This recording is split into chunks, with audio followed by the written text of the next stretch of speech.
Walking alongside on their journey, we equip them with education, skills, and resources to succeed in every milestone of growth.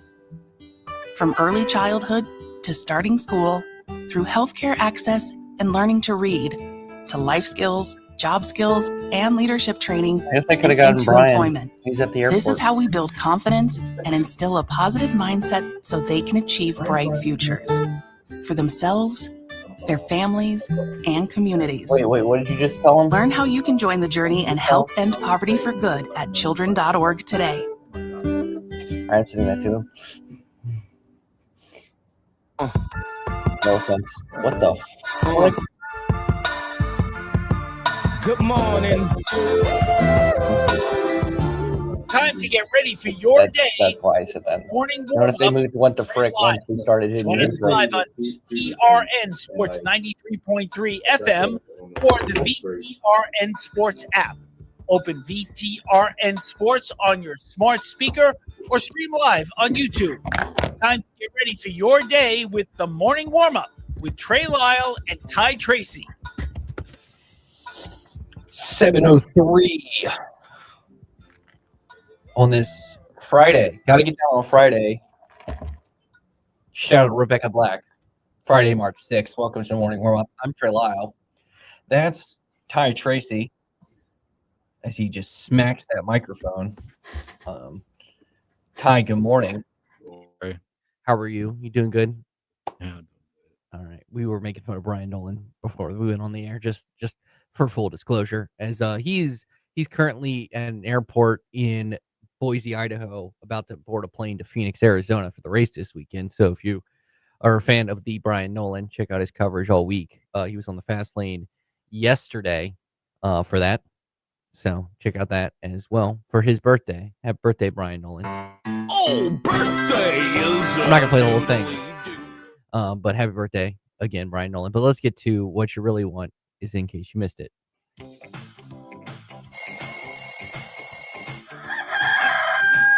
Keeping up with sports 24/7 takes some serious effort, especially when you're sleeping.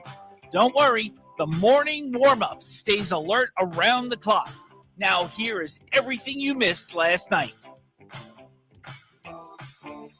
We're in college basketball. You can say I dropped 30 and was the second most points allowed, or the other team had a player that scored more. And that's what happened last night for Brett Decker. Brett Decker drops 30, 10 of 16 from the field, and just a great night, especially considering the conversation we had around Brett Decker yesterday on the fast lane, especially considering his, let's just say, prospects come next season. But he drops 30. Caden Matheny 15, Zach Cleveland 7. Unfortunately, the Flames do fall 76-71 because AJ Bates of Louisiana Tech drops 34, shooting 13 of 23. First, that's like a Kobe stat, 13 of 23. 6 of 11 from 3. And Louisiana Tech gets a win. Flames have now dropped back-to-back home games, have one more home game in the season against Sam Houston. Ty, they have now lost 3 of their last 4. They defensively gave up in an AJ Bates 34 points, and Louisiana Tech is right now the 5 seed, so they definitely have a chance to definitely have a chance to play in the conference tournament. Level of concern considering what they look like defensively. And if let's say you play Louisiana Tech in the conference tournament, could be dangerous in terms of having a guy this confident, because AJ Bates is going to come into that game very confident considering he scored 34 points. I mean, yeah, but like right now is still they going through like a little trip. They tripped over a little bit, especially the last game. We got one more game left. That's tomorrow, and hopefully they can bounce back heading to the conference tournament, because you definitely need a win tomorrow to get have back. some confidence. Especially, it would be a big statement if they could beat what is going to be the 2 seed in that tournament, Sam Houston. That's who they play tomorrow. I will say this: Louisiana Tech had a lot more to play for. Yeah. They still control seeding. Like, they still need their seed in terms of the conference tournament. Whereas, again, Liberty, we mentioned this yesterday. Liberty has everything to play for. It is interesting though, looking at this game. We talked about, does Richie McKay hold the reins back on your Zach Cleveland's, Colin Porter's, Caden Matheny, in terms of how they play in this game? Like, timing wise, do they go down to like the 28 to 30 minute mark instead of nearly the whole game? Nah. 37 minutes for Zach Cleveland, 38 for Brett Decker, 31 for Colin Porter, and 36 for Caden Matheny. Now, again, I said they weren't going to just, that was something I'd keep in mind. But making a statement tomorrow against Sam Houston would be big for the Liberty Flames, as they fall 76 to 71. They have lost 3 of their last 4. It's hard to be like, that's bad typically, but when before that you won 17 in a row, you balance that out. So it's going to be interesting, because again, their path to the NCAA tournament is winning the conference tournament. Did they peak too early is a concern. Now, like, gun to my head, I'm picking Liberty still come out of Conference USA, and Oh yeah, definitely. we'll make those picks next week. Once the conference tournaments are set, we'll pick how far Tech, UVA, and Liberty go in their conference tournaments. Hint: if I had to pick one of the 3 to win their conference tournament, I'm picking Liberty, because this team called Duke exists in the ACC. Anyways, Liberty falls 76 to 71. We'll get to the ACC tournament on the women's side in a moment, but other scores across the country last night, starting with the top 25. Number 3 Michigan 71, Iowa 68, and number 8 Michigan State defeats Rutgers 91-87. As for Conference USA across the board, Middle Tennessee defeats FIU 73-67. Delaware defeats Sam Houston 83-80. Missouri State defeats Western Kentucky 87-74. UTEP over Kennesaw State 78-71. And New Mexico State defeats Jacksonville State 77-75. That was the scores from Conference USA last night. Moving to the ACC tournament, Hannah Hidalgo has 28, 8, and 5 steals. 28 points, 8 rebounds, 5 steals. She there's a reason she is the back-to-back player of the year and back-to-back defensive player of the year, and one of the best, if not the best player in college basketball, women's college basketball right now. Notre Dame defeats Miami 69-54. Syracuse defeats Cal 70-59. And despite the fact losing the first quarter 17-7, Hokies storm back with a 22-6 second quarter, keep Georgia Tech at basically an arm's length, and win 62-54, and advance to take on North Carolina, a team in which they took to overtime the last time they played. Carly Winslow had 15, Karis Baker had 9, Mackenzie Nelson had 14. As the Hokies defensively just were phenomenal. It honestly felt like, listening to that game, to the great Evan Hughes. They flipped a switch defensively in that one. As for Virginia, it appears they are going to feel confident saying they will make the ACC or the NCAA tournament, but they did fall 63-50 to Clemson. A big second half for the Tigers allowed them to pull away, as Maya Moore scored 10 of her 19 in the fourth quarter and gave the Tigers a 63-50 win, setting up a fun day in the ACC tournament. Kicks off Clemson versus Duke. Yeah, congrats, Clemson. By the way, something of note, Clemson, last time Clemson and Duke played, Clemson, the women's team, upset Duke and snapped their 17-game winning streak.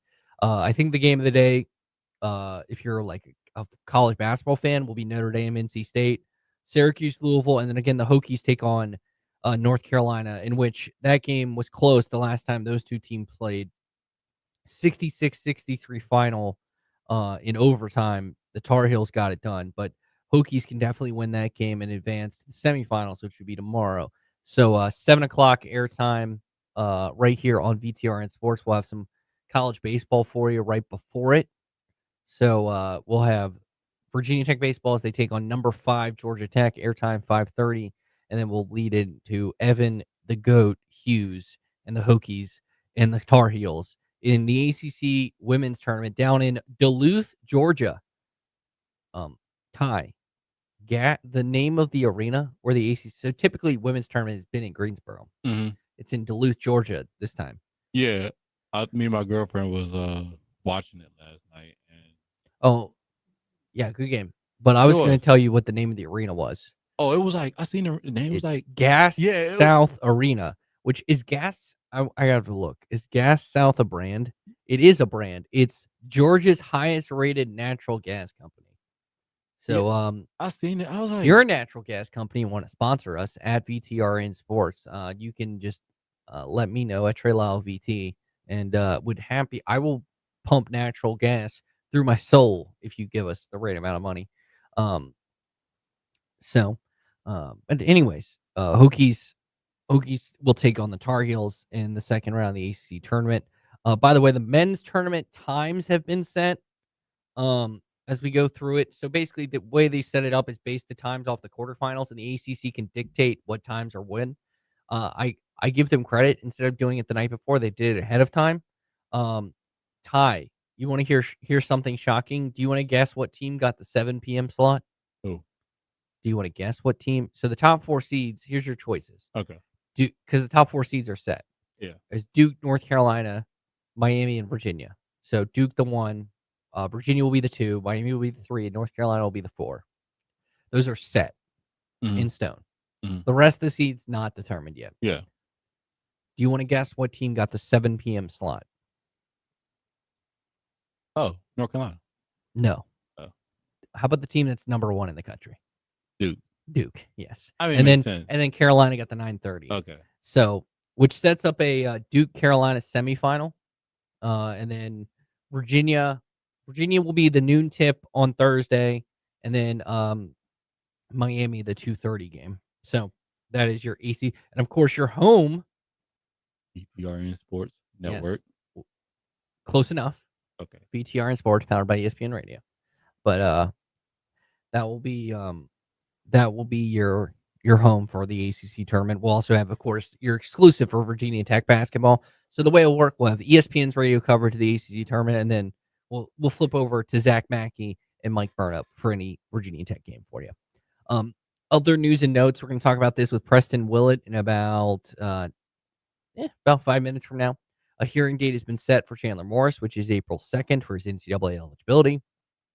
It appears that All-NBA star Jason Tatum will return tonight against the Dallas Mavericks after less than 10 months after rupturing his Achilles. And a couple moves in the NFL happened yesterday. We mentioned Trent McDuffie trade yesterday. DJ Moore has been traded to the Buffalo Bills, and in a cap saving move for obviously what team was it? The Bears. My mind went blank.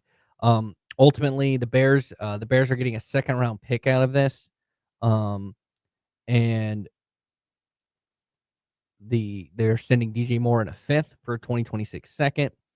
So I get it for Buffalo. They have a desperate need for a wide receiver, and the Bears have Loveland, Burden, and Rome to build around. Other news and notes from the NFL yesterday. The passing of Bob Harland, the longtime Green Bay executive, retired from the Packers in 2008 as the winningest president in NFL history. He died at the age of 89. And former Hokie star, Pro Bowl linebacker Tremaine Edmonds has been cut by the Bears as a cap saving move. They have Noah Sewell, who kind of played a lot for Edmonds when he was hurt. This creates $15 million of cap saving. So ultimately, the Bears get $44 million in new cap. So there could be some competition for Tyler Linderbaum, considering that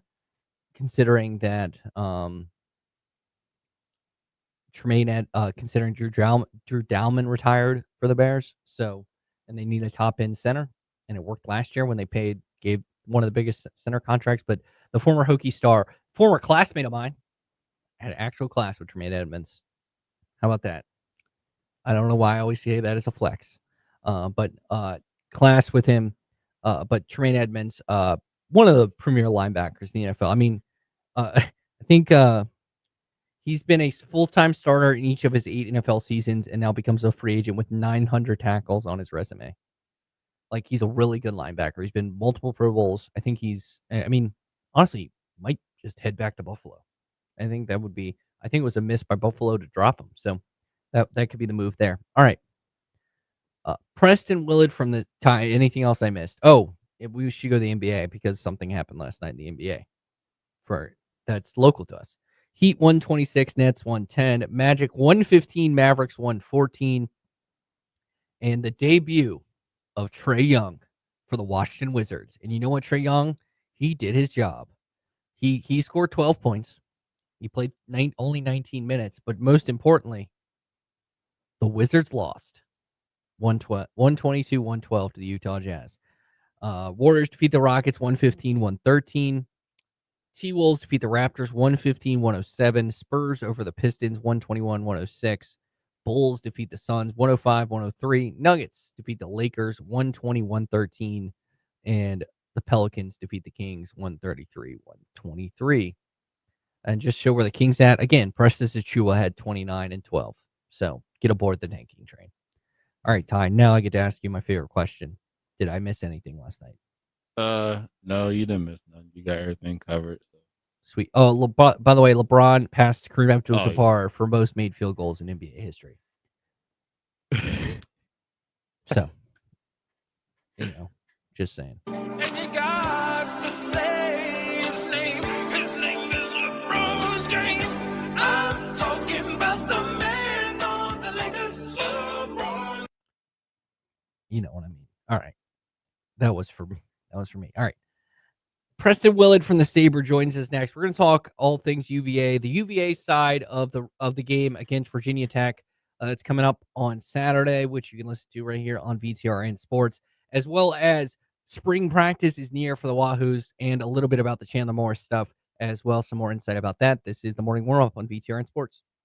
Get more on the Sheeler Motor Mile, your trusted dealer serving Southwest Virginia and surrounding areas for over 50 years. With more selection, more value, and more finance options. Plus, your trade is worth more. Shop local and save more with straightforward pricing, plus exceptional service and selection. Your search ends at the Motor Mile. Choose from over 900 quality pre-owned vehicles, plus a massive selection of new car brands in Southwest Virginia. Honda, Hyundai, Toyota, Subaru, Kia, Chevrolet, Mitsubishi, Chrysler, Dodge, Jeep, Ram, and now Buick. Plus, the used car superstore. 12 new car brands, 900 used vehicles, one amazing buying experience. Volume selling means volume pricing, and we've got more than any other dealer in the area. The Sheeler Motor Mile delivers choices. Here's the difference. Sheeler owns the finance company and makes getting approved for credit simple and easy on the Motor Mile. Flexible financing options for every budget to get you on the road fast. Get more on the Sheeler Motor Mile with a certified friendly staff and no games, no gimmicks. The Sheeler Motor Mile, now in Christiansburg, Radford, and Pulaski. Call 866-SHEELER1. Always open at Sheeler.com. Are you sick of running your dryer longer just to dry your clothes? It might not be a dying appliance. It might be a clogged up dryer vent. Call Black Goose Chimney Service to find out. Their certified ventilation specialists don't just diagnose chimneys. They also clean dryer vents through the entire ventilation system. Get peace of mind as you're protected from lint clogging your dryer vents, one of the most common causes of house fires. Call Black Goose Chimney Service today and visit blackgoose.net to schedule your dryer vent cleaning. Hi, I'm Susan Lane, Ed's mom. March Madness brings lots of picks, but I have only one, Bartlett Tree Experts.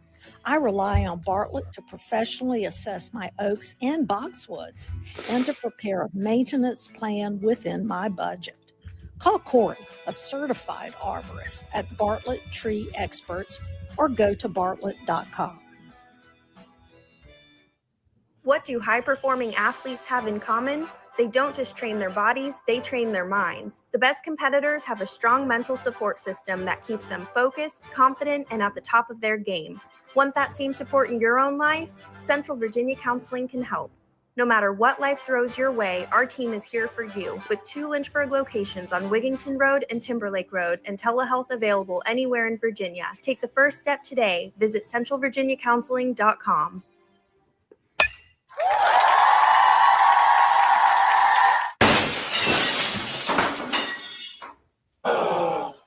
When the thrill of playing ball turns into the agony of a broken windshield or car window, contact Apple Auto Glass. Your local auto glass repair shop on Allegheny Avenue in Lynchburg, Apple Auto Glass provide a professional assessment with the honesty from your neighbors, so you can get back to sharing the great moments this season. A cool food concept sparks curiosity. What about two concepts at one restaurant? That's even better. Oliver's on Rivermont is Lynchburg's first multi-concept restaurant. Pick items from the traditional Oliver's menu, the 801 Raw Bar menu, or mix and match. And you'll appreciate the consistency of Oliver's new kitchen and serving staff. Two cool concepts in one. Only available at Oliver's on Rivermont. Good morning. We are just getting your day started here on VTRN Sports with the morning warm-up. Stay connected at Trey Lyle VT and Ty Tracy 90 on Facebook, Twitter, and Instagram. Listen wherever you are with the VTRN Sports app or watch the show live on YouTube at youtube.com/VTRN Sports Lynchburg. Now, back to the morning warm-up. 7:23 on this Friday. Got to get down on Friday, March the 6th. Welcome to the morning warm-up. And a man who's about to be pretty busy because it is March, the great time of year. Preston Willett from the Sabre. Preston, good morning. Appreciate you joining us. Let's dive right in. We're going to work backwards here. Virginia came off the loss to Duke. Obviously not the performance that they want. They go down to Cameron and it's really just a one-sided affair against, I think, ultimately the best team in the country. What did you think about that game in terms of where it stacked Virginia up, how they're going to look over these next couple of weeks, and truly made kind of assess their ceiling in terms of what fans should expect in terms of, obviously we don't know the matchups in the NCAA tournament, but where they should be hopeful they end up in the NCAA tournament. Yeah, good morning, Trey. Basically, kind of from the get-go in that game, like within the first couple minutes, you could tell that it was a little bit of a shock playing against a team of Duke's caliber, especially down on the road in an environment like, Cameron Indoor, which has been so crazy throughout the years. And it kind of goes back to Virginia has a lot of impressive wins this year. They had not played a team at that level yet. And so, talking to some of the players, and I just had Malik Thomas on my podcast, who was on podcast a little while ago, and he was talking about, it was a shock to the system and kind of seeing, that level of size and athleticism and kind of going up against that. And just also, here's the thing. Bottom line is, going into that game, Virginia needed to have a good shooting day, and they needed Duke to shoot a little lower than they had coming into the game. The reality was Duke shot one of their best games of the season. Virginia had one of their worst games of the season, and that kind of contributes to the score line. So I think in the end, it was an off day for Virginia, and it was a really good day for Duke. I think if those two teams met up again, say in a neutral site in Charlotte, it might be a little bit closer. But I think Duke, by and large, is one of the best teams in the country, if not the best team in the country. Cam Boozer is the national player of the year in my mind. And so, yeah, you kind of saw the differences. But I think Virginia will still be a top 4 seed once we get to March Madness, and we'll see what happens in Charlotte next week. And obviously they got to finish up the regular season against Virginia Tech too on Saturday. Yeah, we'll get in that game in a second here with at Preston Willett, of course, right for the Sabre, and the aforementioned Who's On podcast host, who has the exciting guard Malik Thomas, and friend of the show David Cunningham, as well, as they preview the game against Virginia Tech. But I do want to ask you about that game against Duke and looking towards the ACC tournament, because they could lose by 100 to Virginia Tech. Maybe personally, I would enjoy that, being a Virginia Tech grad, but I don't think that will happen. But they could lose, they could have their worst game of the season. They're still going to be the 2 seed in the ACC tournament, which, again, if you came into the season and told a Virginia fan that with first-year head coach Ryan Odom, you take it, every day of the week and twice on Sunday is what the kids say these days.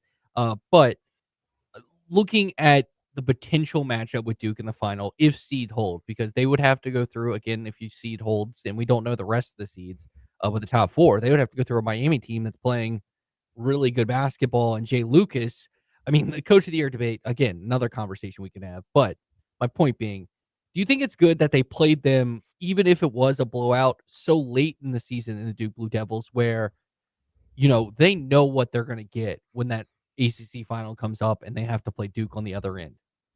I do. I really do, because it was a taste of, all right, this is what we've been playing really good basketball teams this year, but this is a like elite basketball team. This is what we want to be facing when we get to March in the ACC tournament, and then also the NCAA tournament. So I think it was good. It was a little bit of a wake up call that they needed kind of late in the season. They had won 9 straight games going into that against a team like Miami, who they beat on their home floor, and NC State, who they blew out on their home floor. So like they had been picking up really good quality wins against teams in the NCAA tournament that will be in the NCAA tournament. But to be able to kind of go and see, all right, this is what the top of the cream of the crop is going to be like. So, they're well prepared if they get to an ACC championship game, or they're well prepared for if they get to a Sweet 16 in the NCAA tournament, they have to play a 1 seed. So I think it was a good, kind of like, all right, this is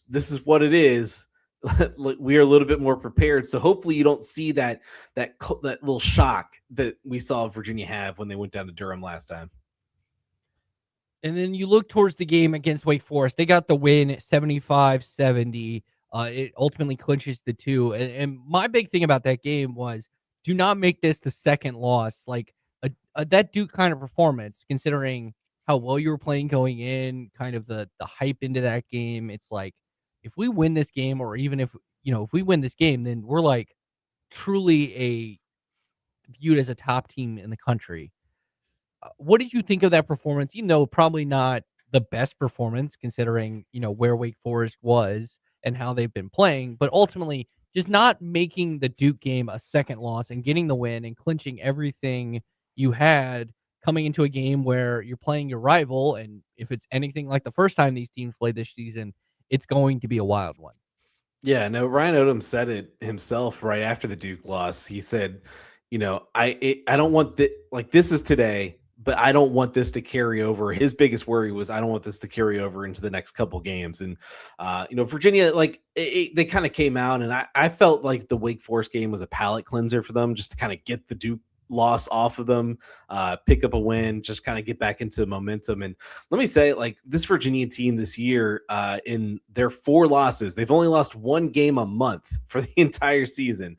They have not picked up 2 losses in a single month. They also haven't picked up back-to-back losses at all this season. And that's the first time a Virginia team's done that since the 2018-19 national championship team. Like, their ability to kind of take the loss, not kind of stack things up and kind of go into a tailspin has been really good. And that's kind of one of the defining traits of this team. And so, yeah, Wake Forest, it was not a great performance. Like, we can be honest about that. They controlled from start to finish, but they could never really land the knockout blow on Wake Forest. Like, I think they were up by 12 points early in the second half, but just couldn't kind of keep them all the way at arm's distance and kind of push them onto the ground and just kind of finish that out.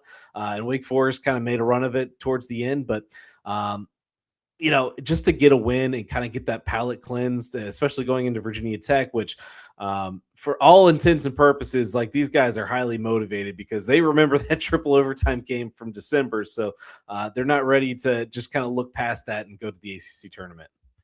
I will say, based off of that stat you just used, they've lost 1 game a month.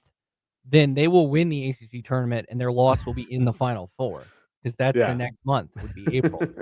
So just pointing that out, Virginia fans. But let's talk about that game against Virginia Tech.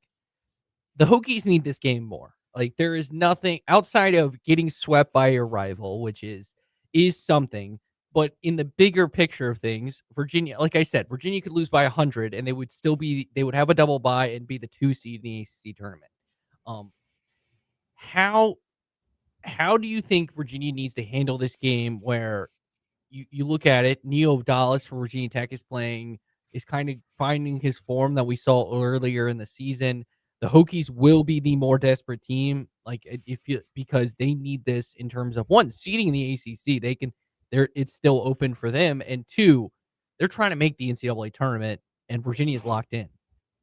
Yeah, no, Virginia Tech has everything to play for down the stretch of the season, and especially on Saturday. Like a win against Virginia would do wonders for them and might even lock up a spot for them in the NCAA tournament if they win.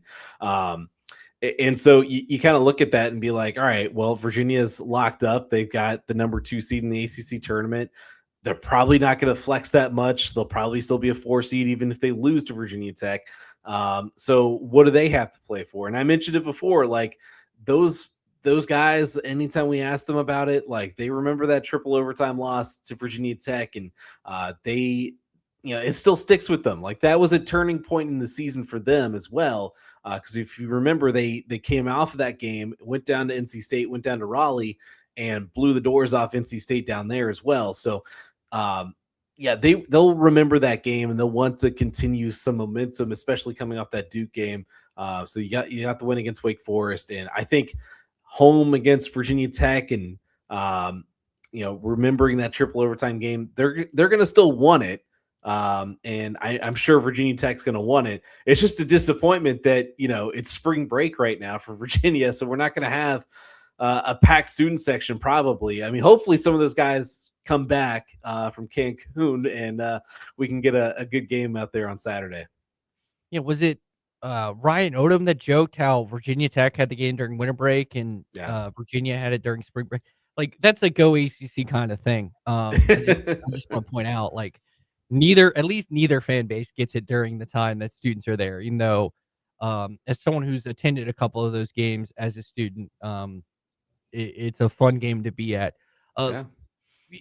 Let's again go big picture here with Ryan Odom, and Ryan Odom's had a lot of kind of iconic wins this time of year. Obviously, I still always in my head go back to 2018, and like you just tell like the Virginia fans walking off the court be like, hey, this is the guy who's going to replace Tony Bennett essentially. It's still kind of crazy to think about, but these next couple of weeks, ultimately, do you think that at this point, in terms of what you wanted to get out of the year one Ryan Odom, you basically have gotten to this point in terms of the regular season success, being the 2 seed in the ACC, being basically a top 25 team for the majority of the season.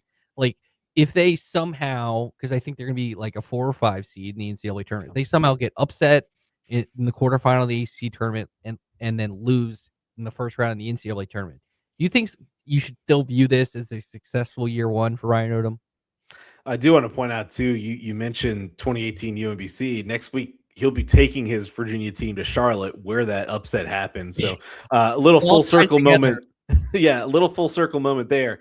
I think that this season has been, better than most Virginia fans could have expected. I think some people had high expectations for them coming into the year, but I think this year has been better than most would expect. To finish number 2 in the ACC, to have 26 wins, I think has been, it's been a great first season for Ryan Odom to kind of lay the foundation for, like, this is Virginia basketball is back. It's not, it kind of went through the doldrums there for a few years, and it's back at a level that can compete. That being said, if they finish off the season, like you say, with losing in the ACC quarterfinals and especially if they lose in the first round of the NCAA tournament, that's the one that's really going to kill Virginia fans, because this program has not won an NCAA tournament game since the 2019 national championship game. And so they have been waiting for a win in the NCAA tournament ever since then. And you think about the losses, you go back to 2021 when they lost to Ohio, out in Bloomington, Indiana. You think about the loss to Furman in Orlando. You think about they had to go to the NIT, and then you think about Tony Bennett's last game as a head coach, when they got the doors blown off of them by Colorado State in the first 4. So this team is in this fan base and this program, like, they need a win in the NCAA tournament, at least one. And if they lost in the round of 32, I think that'd still be disappointing, because, a lot of people think this is a Sweet 16 caliber team, but you got to win one. You just got to get off the monkey off your back. And if Ryan Odom could do that, it's a golden first year. You couldn't have asked for much more.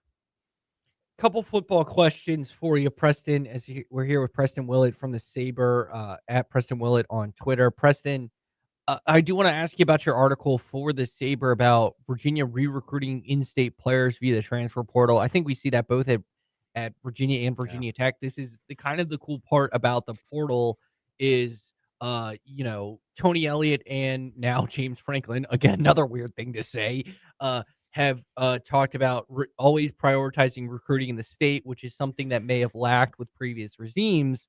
It seems that the one, a cool side of the portal, at least, is that we're kind of it's another way to reestablish this idea that in-state kids stay at the in-state schools. Yeah.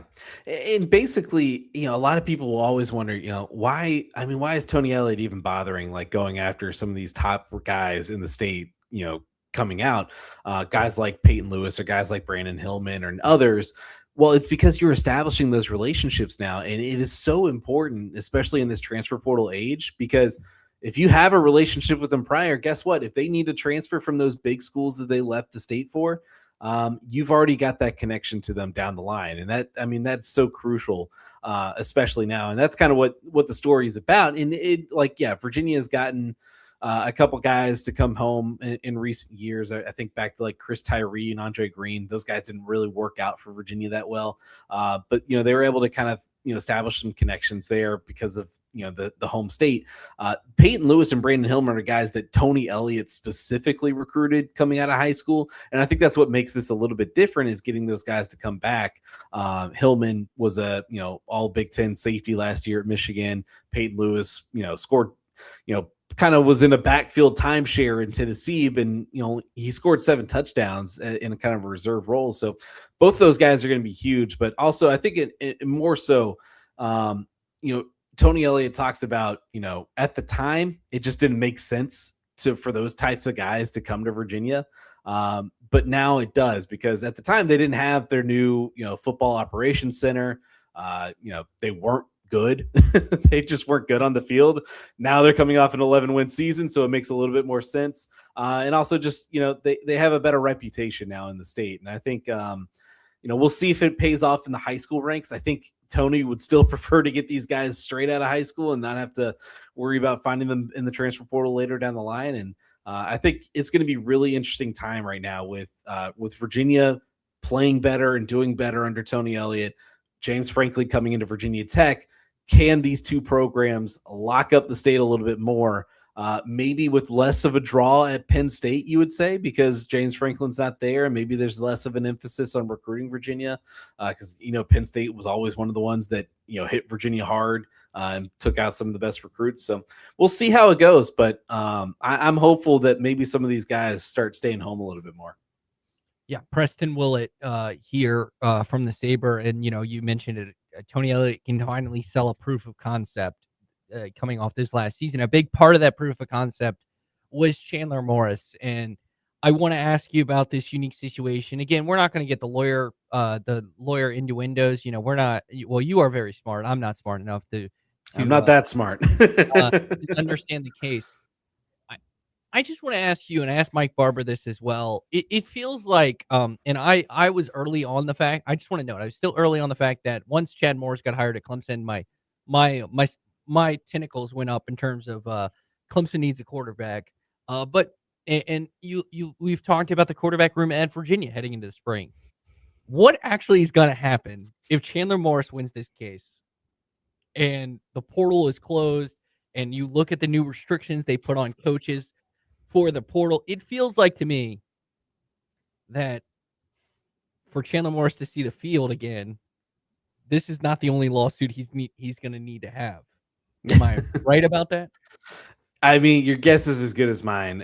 And Dabo Swinney actually was asked about this a couple weeks ago. He said that if Chandler Morris gets another year of eligibility, then he's going to be playing for Tony Elliott and the Virginia Cavaliers. That was his direct quote when asked about it. So, take that for what you will. Dabo might be the only one I actually believe when it comes to this. And that was my point. It's like there's one guy that I kind of believe about all this stuff. It's Dabo Swinney, because he has been so resistant to the transfer portal, and it doesn't seem like something that he would want to do. But for Virginia, yeah, it's a really confusing situation because you kind of had to move on and from Chandler Morris after he got his appeal denied, and you went out and they did really well to get Bo Pribula and Eli Holstein, two guys that have started Power 4 football games, to come in and be in their quarterback room next year. Now you throw in Chandler Morris, who was your guy, the guy that kind of was the heartbeat of this team last year for Virginia. And so what do you do with that if he does get this extra year of eligibility? And we'll see, because, I mean, even if he wins this lawsuit, we've seen now the NCAA is going back against Trinidad Chambliss at Ole Miss, and filing an appeal against that. Like, the NCAA is not pulling punches right now. They do not want these guys to get extra years, and so even if they win in a Virginia court, maybe we see this kind of continue to linger on. I think if you're Virginia, though, you got to feel good about where you're at because you've got the two guys already in house. I'm sure that there's some mending going on and trying to like calm fears for Pribula and Holstein and trying to be like, all right, you're still our guys, and also trying to like worry about or think about what's going on with Chandler Morris. But it's a really confusing thing. And honestly, man, I was just looking forward to having like a straight old just like get into spring football, like Chandler moves on. And I think that Virginia fans are pretty split on this, honestly. Like, some want Chandler Morris back because of everything he did last year, and he's the guy that knows the system. And some are like, this is getting really complicated, man. And like, you've played 6 years. We really thank you for last year, and we can move on now. So it's going to be interesting to see. He's got the court date on April 2nd, right there in the middle of NCAA tournament. So we'll see what happens. Yeah, he was in college when I was in college, just to put it in perspective. And he's discussing the season, ironically, in which his team was the national runner-up in the country, like, which is, again, to show like TCU. And again, another part that would be funny if he does end up at Clemson. Again, and it's a big if. I do think it'd be funny that the most guy against like all this new stuff would be relying on a 7th year starting quarterback at his 5th school. Would be the funniest thing possible. But Preston, I appreciate your time this morning, writer for the Saber and the host of the Who's On podcast. Check out his last 2 episodes, reaction to the Duke game with the GOAT David Teal, as well as conversation with Lee Thomas, and preview the game between Tech and Virginia Tech with the great David Cunningham. Preston, appreciate your time this morning, my man, and happy March. It's a fun time. Happy March indeed. Thank you, Trey. When we come back, Michael Massey, frontstretch.com, joins us talking NASCAR here on the Morning Warm-Up. Mark Dalton here with Terry Volkswagen. Get ready to fall head over heels for the perfect VW SUV. One size doesn't fit all, though, and that's why Volkswagen has an SUV for everyone. From the compact and affordable Volkswagen Taos to the tech-packed Tiguan and the spacious Volkswagen Atlas. No matter which one fits your lifestyle, you'll love the comfort, performance, and safety. Stop by Terry Volkswagen on Forest Road in Lynchburg, or check us out online at terryvw.com. Terry Volkswagen. You'll love our cars.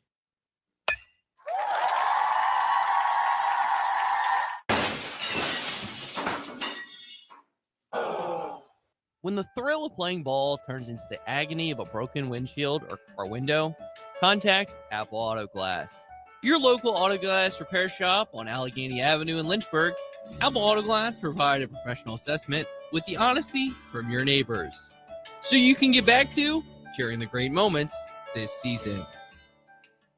Lunchtime just got an upgrade. Stop by Makadu for our $8.95 weekday special and grab a legendary sandwich at an unbeatable price. Choose from your favorite classics, the Coney Island, Betty Bop, Ragtime, or Stogie. Classic sandwiches packed with savory meats and flavors in between fresh bread. Make it a meal by pairing your sandwich with a sidekick, a warm cup of soup, or crispy chips. Great food, cozy vibes, and the best deal in town. It's time to share great food and fun. Just to be there, the only one. Just to be there at Market Dues. We'll see you at the dues.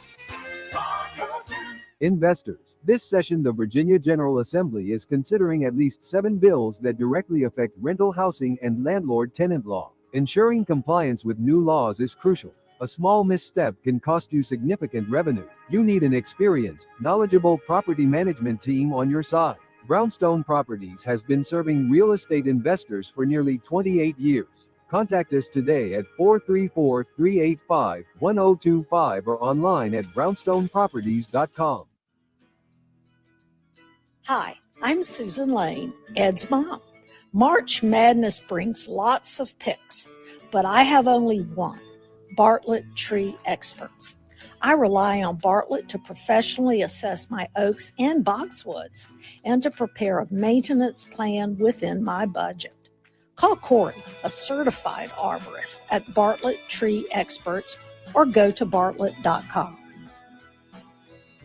Building your dream home from the ground up? Farmers Bank is here to make it happen. Our construction lending team understands that building is more than a project. It's your future taking shape. We offer local decision-making, personalized guidance, and flexible financing options designed to move with your timeline. From lot purchase to final build, we'll walk alongside you every step of the way. Let's build something lasting together. Farmers Bank, your community, your bank, your future. Plenty of large insurance companies know something. If you're injured in an auto accident, it can feel overwhelming. They've defended themselves in thousands of personal injury cases while you've never been there. Thankfully, I have. Hi, I'm Dustin Rosser with Trost Law. I began my legal career defending insurance companies before joining Trost Law. I know how insurance companies think and how to navigate the complex legal system. So if you're injured and need someone to fight for you, just call me at 777-HURT and visit trostlaw.com. Good morning. We are just getting your day started here on VTRN Sports with the morning warm-up. Stay connected with the show at Trey Lyle VT and Ty Tracy 90 on Facebook, Twitter, and Instagram. Listen wherever you are with the VTRN Sports app or watch the show live on YouTube at youtube.com/VTRN Sports Lynchburg. Now, back to the morning warm-up.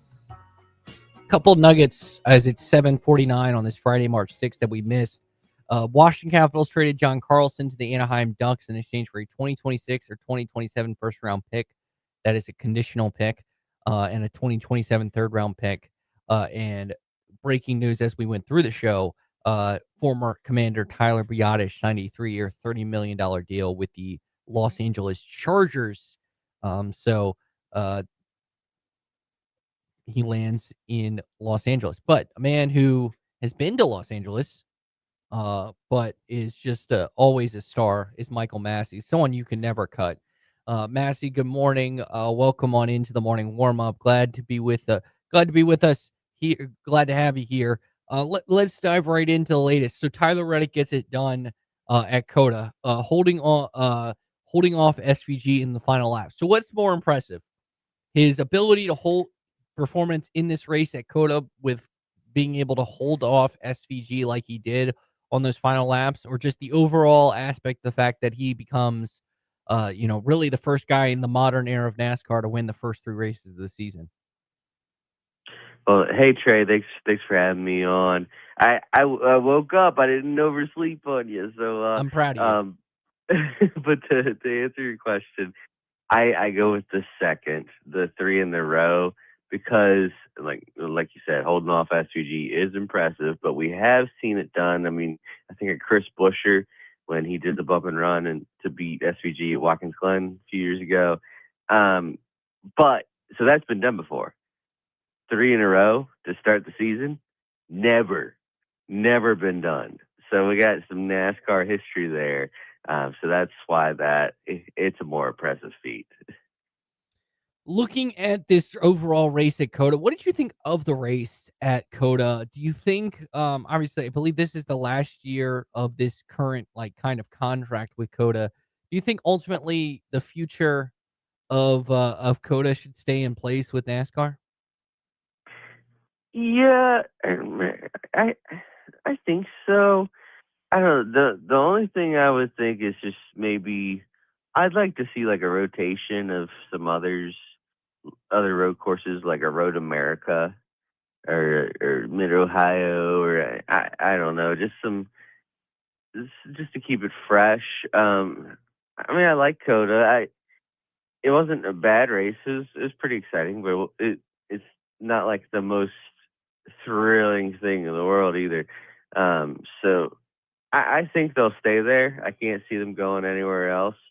But my dream scenario, it's not going to happen. It's just more of a rotation for this.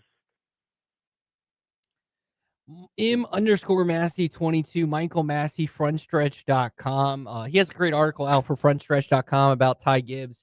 And we talked about this last week with Mike Neff about the unintended consequences of this lawsuit. Is Ty Gibbs kind of getting thrown under the bus here? Ultimately, he comes off as one of his best performances of his career, maybe the best race of his career at COTA. What kind of pressure do you think Ty Gibbs is under, considering he has now become truly in the focus of maybe kind of, the people saying the quiet part out loud when it comes to his time at with him and Joe Gibbs Racing in terms of these next couple of weeks, this season in particular?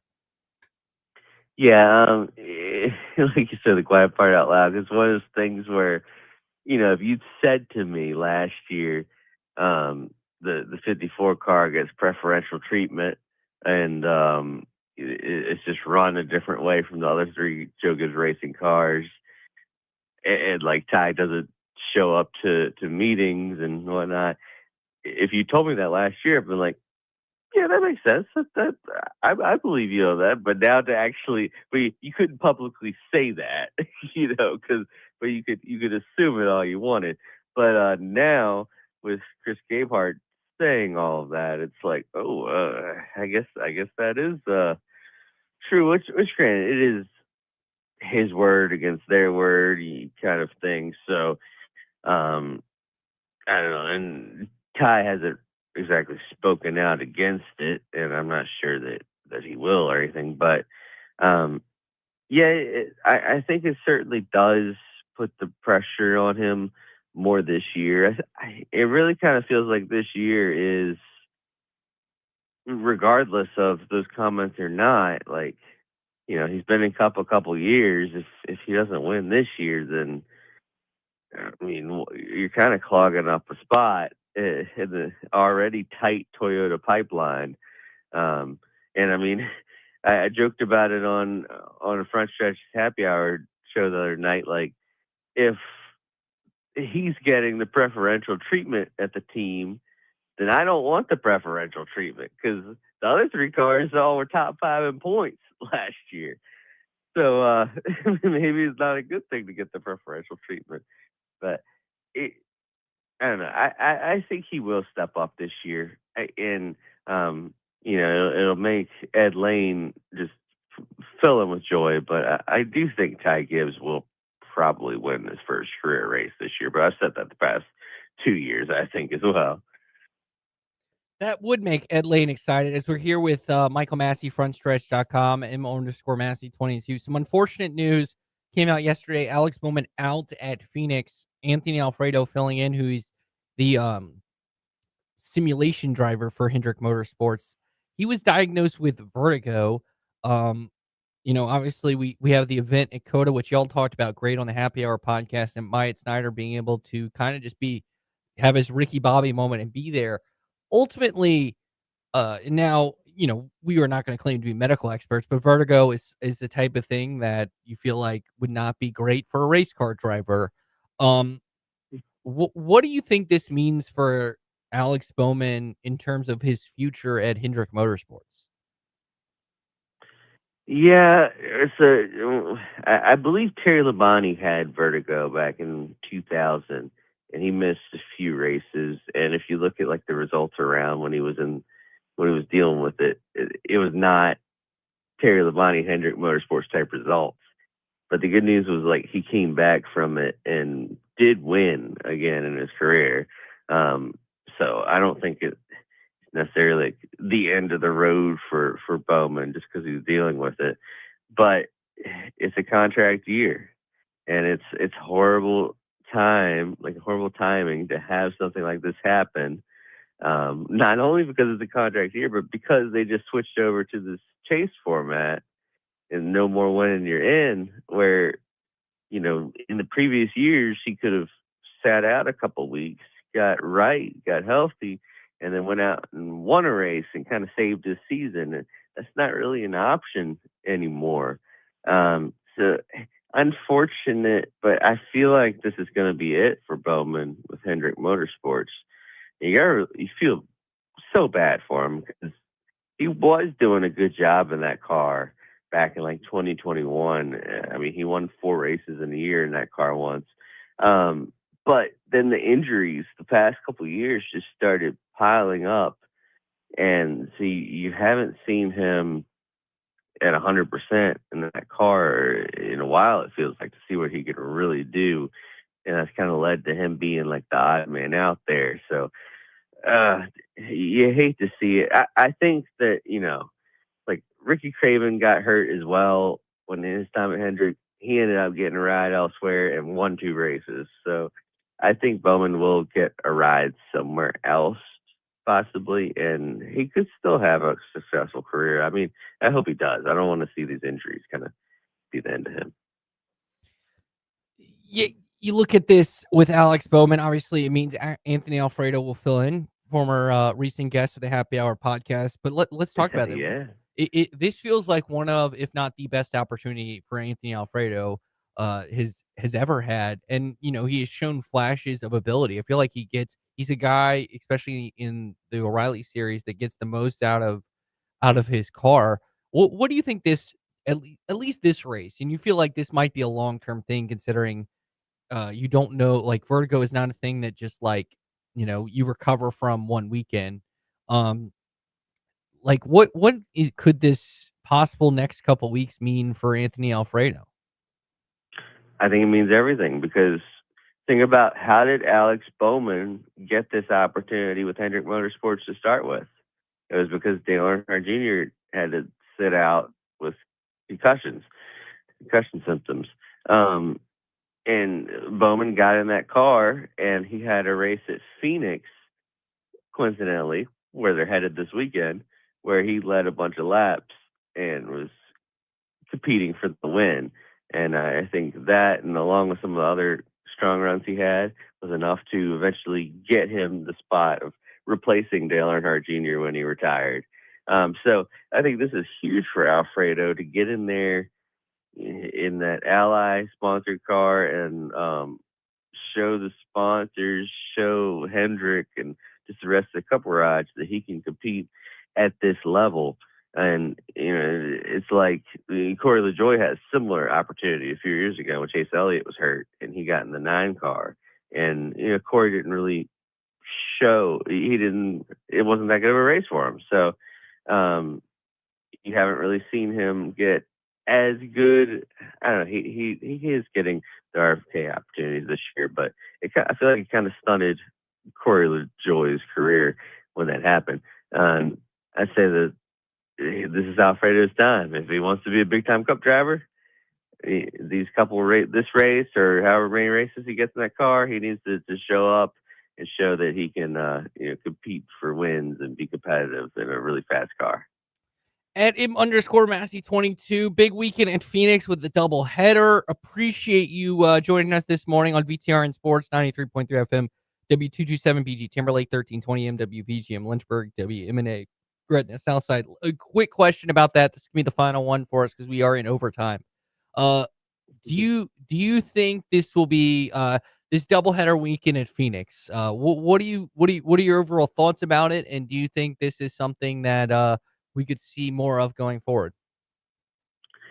Yeah, I really like it. Just because I'm a believer in rising tide lifts all boats, and motorsports need to work together instead of kind of being petty and fighting each other and hating each other behind the scenes and all that. So I think it's pretty cool. The only thing I get, and Pato O'Ward was kind of upset that IndyCar's kind of being a support series, more or less. I do worry about that a little bit, especially because they're not even the headline, like the headlining event on Saturday. The O'Reilly race is running after them. So maybe I'd like to see that switched to where they feel a little more equal with the Cup race. But it's really cool to see just these two series come together. Fans are going to have a great experience, and I suggest that they do it again in the future at a track on the East Coast, somewhere in the middle of the East Coast. I don't any good tracks in that area, Trey, that you know of? Possibly. I there's a really good one that I used to go to IndyCar practices at that is very good. Yeah. Of course, let's do Richmond Raceway. Let's make it happen, man. Yes. Let's Book it. do a doubleheader there. Book it, Jim. Yeah. At M_Massey22 Massey. I appreciate your time this morning, my man, and we'll talk again soon. All right, sounds good. Thanks so much for having me. You have a good one. That will do it for us today. For Ty Tracy, I'm Trey Lyle. Have a great weekend. Check out, we'll have plenty of college basketball for you throughout the weekend, including how far will Virginia Tech make it in the ACC women's tournament. We'll have every game there for you. Evan Hughes on the call tonight, 7 o'clock airtime. Also, we'll have some Tech baseball for you at 5:30. But now, Ton Sportsmanlike already in progress. For this week party that he would host for his sister's birthday party. If it was 5-6 years in a row that he would end up doing it. So no, it was Neymar not big enough and good enough to just say to his team, "I'm going to take that week off." Well, I mean, he could have, especially all the money that PSG paid for that